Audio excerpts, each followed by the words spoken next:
And a good Thursday evening, everyone. Just 2 weeks ago, we brought you an investigative series into claims of neglect and mistreatment of residents at Van Duyn Center for Rehabilitation and Nursing. Since those stories have aired, nearly a dozen viewers have reached out wanting to share similar experiences. News Channel 9's Madison Moore sat down with one of those viewers tonight, who says these issues have been going on for years. I would not take a dead animal to Van Duyn. That's how Vicki Broekhuizen feels over 5 years later. Her dad was a resident at Van Duyn Center for Rehabilitation and Nursing back in 2016, an experience she'll never be able to forget.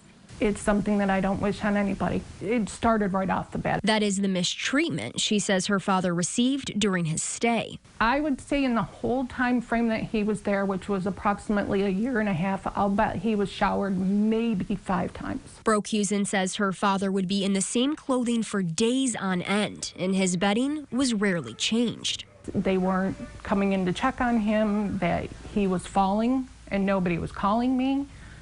He was ending up with black and blues all over. But she says that wasn't even the worst of it. He said to me one day, he said, "Can you look at my feet?" He said, "My feet are killing me."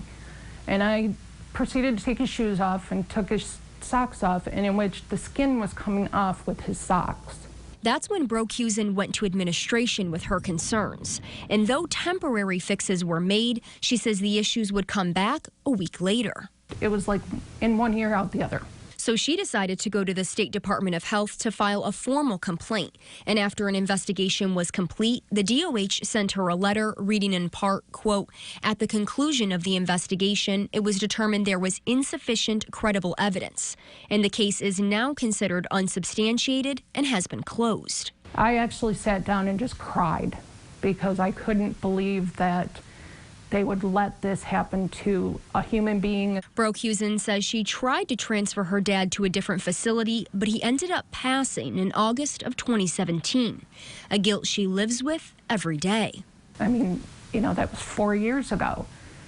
Things haven't changed, and it's absolutely heartbreaking to know that these people are in there and they're still being treated as bad as that they are. And I did reach out to Van Duyn and the State Department of Health for comment this evening. I did hear back from both parties, who are preparing statements to send to us tomorrow. We'll have those for you as soon as we get them right here on News Channel 9. Christy?